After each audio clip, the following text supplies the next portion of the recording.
Olá pessoal, nessa videoaula vamos falar um pouco da regra da cadeia de funções. No caso eu vou deixar de duas variáveis inicialmente e essa aula vai ser bem introdutória, vai ser explicação do teorema, as diferentes notações possíveis, um exemplo, vamos dizer, para verificar na mão que de fato vale a regra da cadeia se a gente fizer de dois jeitos diferentes e depois a gente vai aplicar mais um exemplo, mas assim, mas para explicar que quando a gente tem ainda derivadas parciais com outras derivadas parciais, ou seja, quando x depende de um v e y também depende de duas variáveis, como que funciona todas as fórmulas?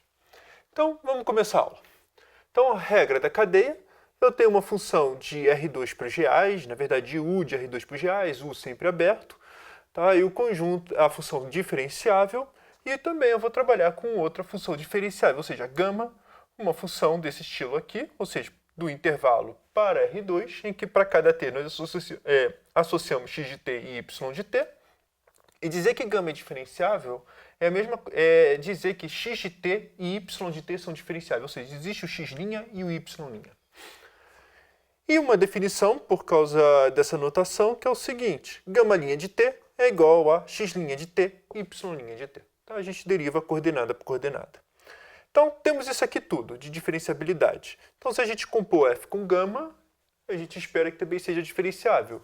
E, de fato, é. Esse é o teorema, é a regra da cadeia, que diz o seguinte: g de t igual a f de xt, y de t igual a f de gama de t, é diferenciável ou derivável, no cálculo um tanto faz, e vale, tá? Lembrando que uma variável e a saída é uma variável, e vale g' de t igual a essa fórmula aqui toda. Del f del x vezes dx dt, mais del f del y vezes dy dt.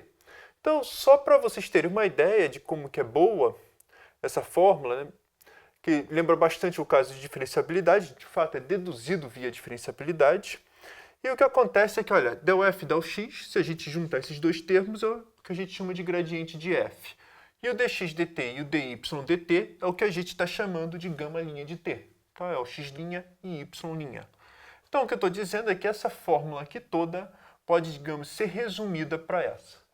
E eu gosto dessa fórmula porque ela é, vamos dizer, mais geométrica, tá? Tem a ver com produto interno, vai ter interpretações, isso pode ser visto em outras aulas, mais futuramente.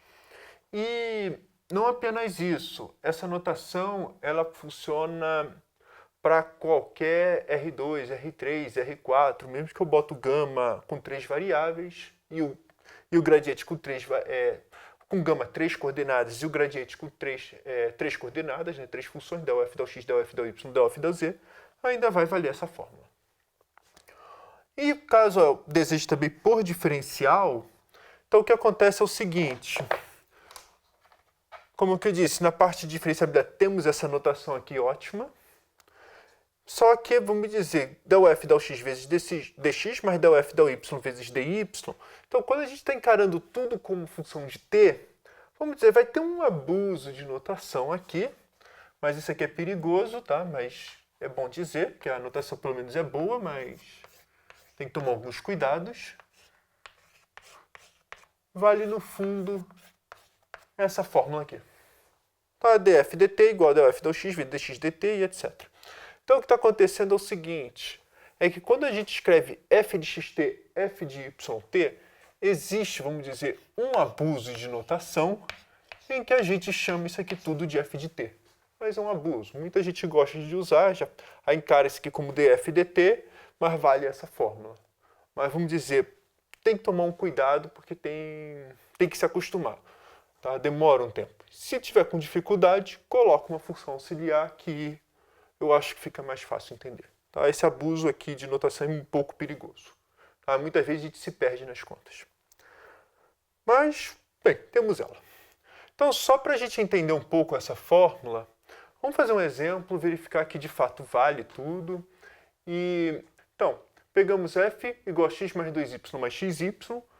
O x de t igual a t ao quadrado, o y de t igual a t, e compus g de t igual a f de t ao quadrado, t, que é igual a, substitui o x por t ao quadrado e o y por t. Então, t ao quadrado mais 2t, t vezes t ao quadrado, t ao cubo. Essa função a gente sabe derivar, só podemos derivar na mão mesmo. mas também podemos usar a regra da cadeia. Para que vai servir a regra da cadeia para fazer esse exemplo? Para nada, é só para verificar que as fórmulas de fato valem. Tá? É um dos primeiros exemplos, mas a regra da cadeia é muito importante, muito fundamental, é bastante usado, pelo menos conceitualmente, em várias situações, e principalmente quando a gente não tem a expressão final. Mas enfim, então o que acontece é o seguinte, o que a gente vai precisar fazer? Se a gente precisa aplicar a regra da cadeia, a gente precisa encontrar o gradiente da f de x, y. Quem é o gradiente da f de x, y? Primeiro a gente deriva em relação a x, vai dar 1 mais y, e depois a gente deriva em relação à segunda coordenada em relação a y. Então vai dar 2 mais x. Então o que a gente precisa? A gente precisa do gradiente da f de t ao quadrado. Opa, t ao quadrado, t. Em que a gente tem que substituir o x por t ao quadrado e y por t. Então vai dar 1 mais t, 2 mais t ao quadrado. E o que nós temos é que gama' de t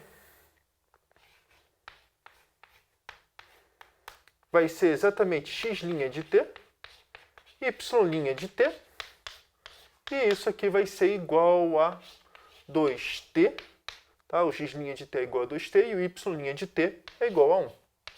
Então, se a gente fizer o gradiente de f no ponto t ao quadrado e t vezes um produto interno gama' de t, vai ser igual a quem? Como que o produto interno funciona? Multiplica a primeira coordenada com a primeira coordenada, então vezes 2t, mais 2 mais t ao quadrado vezes 1.